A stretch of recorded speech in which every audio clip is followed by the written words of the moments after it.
Okay, figured I'd make a video first, like an introduction for the channel. Um, I've got notes on my computer because I have a terrible memory, so you won't see me looking over that a lot. Um, yeah, so I made this channel about my Catholic journey, right? Like how I found my faith, or finding more, I should say, getting into it more. I thought I'd give it an intro, like with an explanation as to how my religion came about. Because I wasn't born into this. I'm like in my 30s, and it's something I've started taking seriously quite recently. I believed for a while though, like a fair few years, but I've only decided to really, you know, do it properly recently. Um, so yeah, my channel, I thought it'd be cool to like document, maybe who people would be interested, like seeing what it'd be like for someone like me who's, not even baptized yet, and just like recently going to mass and all that kind of stuff, going through it, right? I'm hopefully going to get baptized soon. I'm still learning so much about everything. But yeah, I'll probably call it document. I'll give this an intro and I'll explain a bit how it all came about. So, I'd probably say I was never like a full atheist. Um, I think I was believed in like something, like an agnostic, right? There was a point where I definitely did not believe in any like organized religion at all. I thought they were all, the typical things that atheists say, right? Oh, it's just man-made and it's, for reasons control people, all that kind of shit, like the typical stuff. But yeah, so as a child, hear all the stories. We went through school, at least here in England, where like you sing hymns in assembly, you do like nativity plays, at Easter and Christmas, and you do like, religious education. You learn about Jesus, you learn about like God and the church and stuff. I always remember I used to enjoy the hymns. I used to enjoy the stories, right? I used to really like it. I just wasn't sure if it was like real, but I enjoyed it. I enjoyed it. Like we had this guy. I think he's called Mr. Godfrey, if I remember right. He'd come in with, he had this like troupe, and they'd put on like they do like plays. They'd act out stories from the Bible and have songs in it and stuff, trying to teach everyone about God and Jesus and everything. Really enjoyed it all. It was always, I really did enjoy it. I always remember liking it. As I got older, it's like, you go through lessons at school and learning about science and all this stuff, and I kind of just was into that, right? And it's still in the back of my mind, I guess, about God and Jesus, if it is, any of this stuff is real. Like all my family, pretty much atheists. I wasn't like raised in any of this stuff, right? It's not like I was raised and then decided I wasn't. Or, no, it's just nothing, right? No religion at all in the home. From being in science, learning about evolution, physics, chemistry, Big Bang, all that kind of stuff. Into that, I thought, okay, this is explaining things quite well. We don't have answers. We probably will find out everything eventually for science. But like I said, it was always in the back of my mind, and I had the thought of, one day, like there's rules in physics, right? Like you have laws that say, right, this must be like this, that must be like that, and this is always like this. One of them is, you cannot get matter energy out of nothing, right? It's just impossible. Can't be done. Matter energy always has to be converted from one type to another. We create electricity by, various ways. Let's just say take steam, coal, whatever. They heat up water. That's heat energy from us burning stuff. The steam drives turbines from heating and water, which is kinetic energy, which then converts to electricity through the generator. So we're not making electricity out of nothing. We're not creating. We're converting, heat energy, kinetic energy into electrical energy. That's just how it has to be. And likewise, other ways we can convert electrical energy into kinetic energy by running electricity through a motor, which then, it's the generator in reverse, right? Which is how we create kinetic energy of electricity. We're always converting from one type to another. And some's always lost through inefficiency. But anyway, we can't create out of nothing. So that applies to matter as well, not just energy. If we create, my phone's on a table now recording this video, we can't make the table out of nothing. We have to convert the matter of a tree or other materials into different materials, right? Different things. So again, not out of nothing. Can't just do out of thin air. We have to take one thing and turn it to another, and that's just a law of reality. So if you take that right back to the beginning, even, with, say, the Big Bang, where, they say everything was all created into one infinitely dense thing, if that's still everything is already there, which then expands to create the universe, they say. I used to believe all this, now I'm not sure, right? I don't know, I know God did it, but, so even there, to do that, that means that even through all the science and everything we know, for the fact that we even have stuff in the first place, means there has to be something which does not abide by all the laws of reality.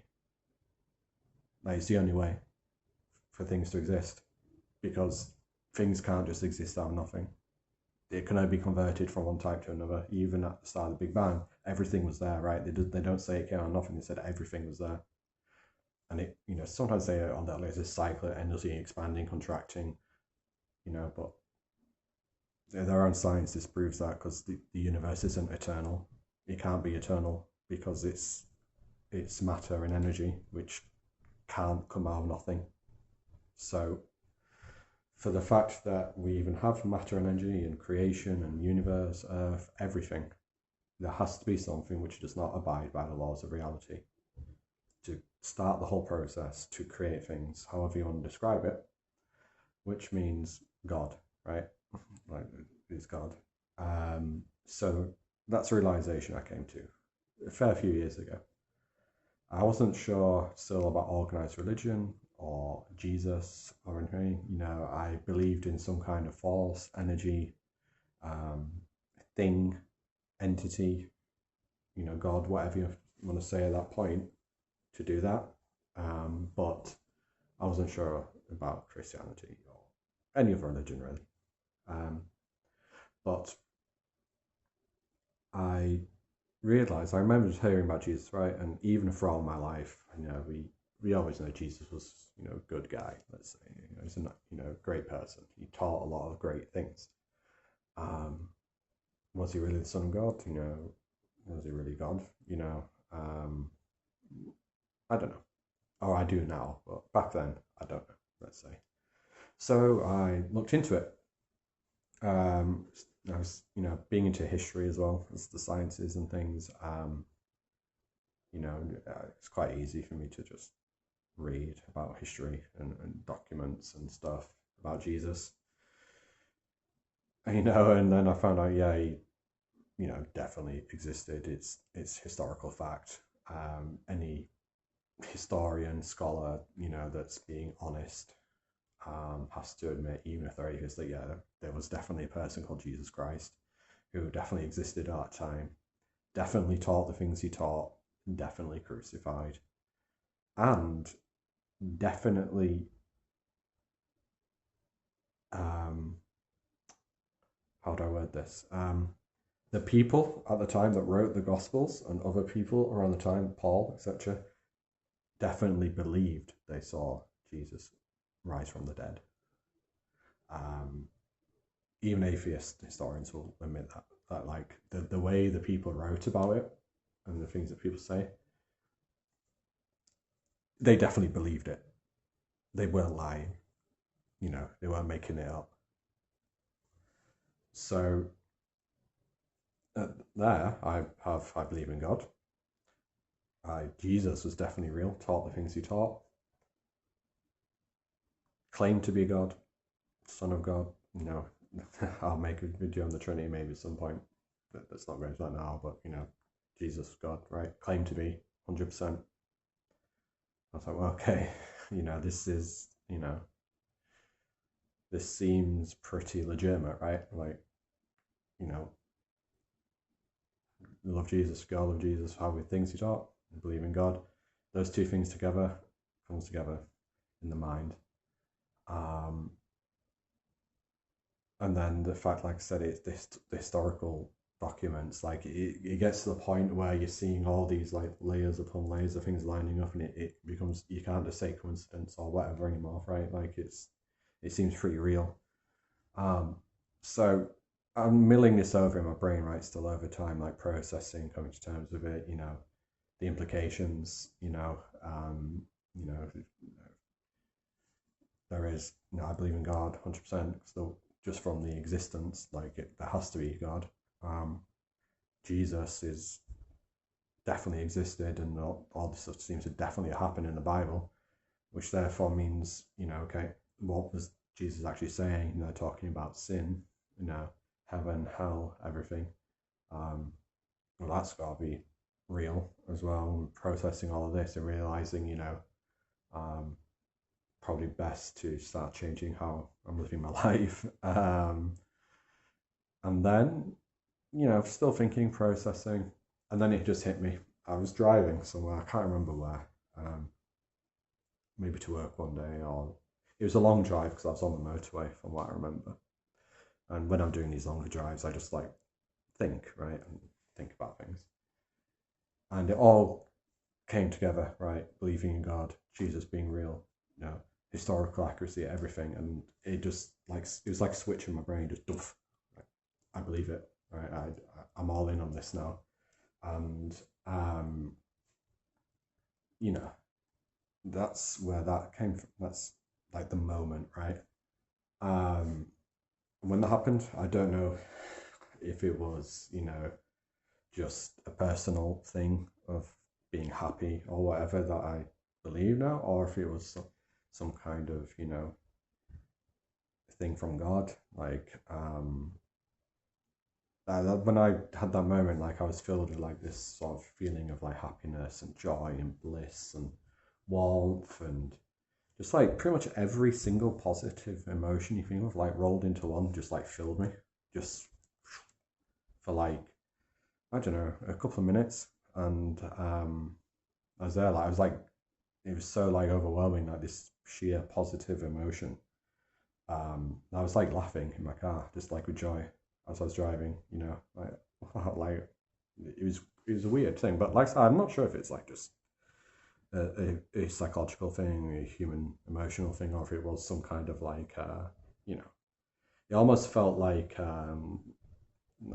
God's going, you know, you got it, son. Well done. It's kind of, that's like what it felt like when I made the realization. So that's happened, you know, and this was a fair few years ago.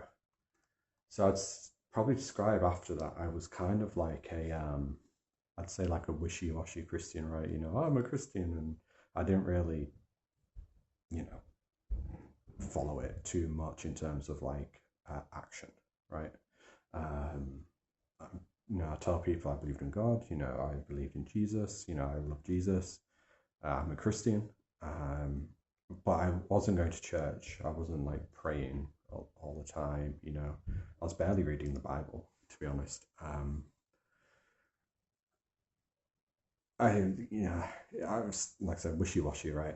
Um, and I was, you know, got lots of things going on in life and things, you know, like I was always like, oh, I should start going to church, but you know, I was making like little excuses. Like at the time I was working a job, I was always working every weekend. So I was like, well, church is out because I have to work every Sunday. But things started changing my life, too. So I won't go into too much details.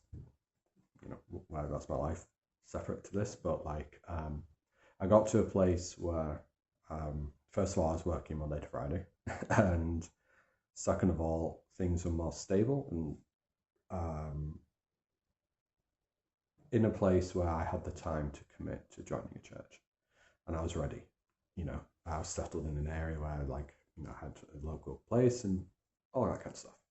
So then I had the dilemma of which church do I join? Bearing in mind, I wasn't raised in any religion. The stuff I talked about earlier was like all I'd really thought about in terms of it. So when you first, start looking into Christianity as a complete outsider, you realize there's all these different denominations, loads of them in terms of Protestantism, right? So many. So I was like just searching, one by one almost, what they believed, and taking these like online quizzes, like when you put in what you believe and it try and spit you out a denomination. And like none of them just seemed right. They're all weird things they believed, and like all these like Protestant things, they just never they didn't seem like real religions, right? To be honest. You know, go to church on Sunday, sing some hymns, off you go. So that's one what I say now, probably like to a lot of you, if you are watching this as Catholics and stuff, like you might think, well, yeah, it's obvious, right? Like if you know that, but for me, like I didn't know any of this stuff, and I still don't know a lot. I just Googled around and I was like, oh, what do Catholics believe? I've heard of Catholicism, unless we know that like here in England, right, like um, yeah, the closest thing we have to like know the differences is that like in Ireland there was like there's Northern Ireland and the Republic of Ireland, where one side's Protestant, one side's Catholic, and they did kind of, there's a bit of a, I don't want to say too much about that, right? It's political and stuff like that, but like there's the troubles. It was when I was really young, so again, if I say anything too much, it's probably wrong, but it's like they didn't like each other, okay, because of like the differences, and some want to be part of the UK and some didn't want to be part of the UK, and that's their thing, right? It's their thing to sort out, whatever. From history, we knew that England, etc., used to be Catholic, and then there was King Henry VIII, who wanted to divorce his wife, and the Pope wouldn't let him, so he created the Church of England, right? No more no more Catholicism in England, really. At least as a state religion, I guess. So that was one thing. I was like, okay, so Church of England's out. It's just started just so a king could divorce his wife. Not very godly, not from God, right? So anyway, Googling, I was like, okay, Catholicism. Let's see what they think. Let's see what they believe. And then straight away, there's Holy Trinity. There was body and blood of Christ. There was veneration of Mary. There was sacraments. There was all kinds of things that you'd expect from an actual serious, proper religion, within it. I was like, okay, now we're starting to get somewhere. And then I started researching the Catholic Church more. And that's when I found out about apostolic succession and how the Catholic Church can be traced back to, probably someone's going to correct me if I'm wrong, but you can pretty much trace it back to Jesus, right? And the apostles and the disciples. And it was basically the original church. I was like, okay, that's it. This got to be the one. So I was in my area, and I was like, right, Catholic Church, that's got to be it. And I started watching videos, researching more about it, Catholic priests, and watching videos of them talking about stuff. And for instance, like, versus the other denomination, but the Protestant rubbish, to be honest. The Catholic Church has things that you must do, and things like attached to it that, to me, as well, just make a lot of sense and seem like this has to be the one. I mean, there's the Orthodox Church, which super legit. I get there's a schism. Again, this is because I don't know a lot about. But Orthodox, they, that again, it's similar reasons to the Catholic Church. It seems legit, right? Like, to me. So, things like the Catholics I've got here. Rosary, praying the Rosary. It's a thing that you do for your religion, right? That seems real. I try and pray this every day, as best I can. If I can't do the full thing, at least try and do 1 decade or something. Legit. You know, it's a thing, a way to actually practice the religion that's, you know, devotional. It seems real. And then, of course, the Mass of the Catholic Church, you know, major big deal. Again, it seems like a proper way to worship, and you know, it's got to be right, because this was passed down for the apostles from the times of Jesus. So, and it has the body and blood of Christ, which is a major thing. I don't get, like, even as an outsider, I don't know a lot. You get these Protestant denominations which like talk about the body and blood of Christ like it's not important. If Jesus said himself, you know, this is my body, this is my blood. So it is literally his body and his blood. He said it himself. And he says, you know, I can't quote exactly. I'm still trying to learn the Bible a lot. I read as much as I can. I'm trying to absorb it and everything. You know, but basically Jesus said words to the effect of, those who don't, you know, eat my body and drink my blood, no salvation. Basically, you're not going to heaven if you don't eat my body and drink my blood. So it's the guy couldn't get more clear, you know. So yeah, that's a major part of I'm going for Catholic Church. I understand the Orthodox do that as well. Of course, that's great. You know, Catholic Church, you know, you have the saints, you have devotionals, you have sacraments, you know, and it's an ancient church. It goes back to the time of Christ. So it has to be the one. Or, you know, the Orthodox Church is like pretty legit. I went with Catholicism. It, you know, it spoke to me. It called out to me. It seems like the one for me. So yeah, I thought I'd just explain that, how I ended up that. Like I said, still new. I'm not even baptized yet.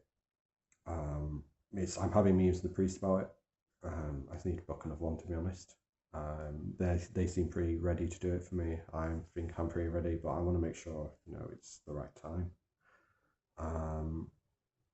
Because after the baptism, of course, that's when I've got to take things super serious, right? So yeah, I thought I'd just make this video explaining that, and I'm going to be documenting more things as they go. Maybe I'll start making videos after each Mass, saying what I thought about it. I've been going to church for a few months now, I'd say. I go every Sunday. I try and go more if I have the time. The times with the weekday Masses are a bit hard due to work. Saturday I could probably do as well, because I have Saturdays off. But I think what I'll end up doing is after baptism, I don't need to go to confession yet, because I'm going to have a baptism. But after the baptism, I start going to confession. So I think it's Saturday confession, Sunday Mass.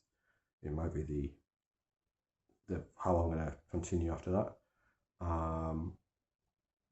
And yeah, just try and get more, learn more, get more in Christ, document it. Hopefully people find it interesting, help me a little bit more on the way. So yeah, thanks. Cheers. Thanks for watching. Peace and God bless.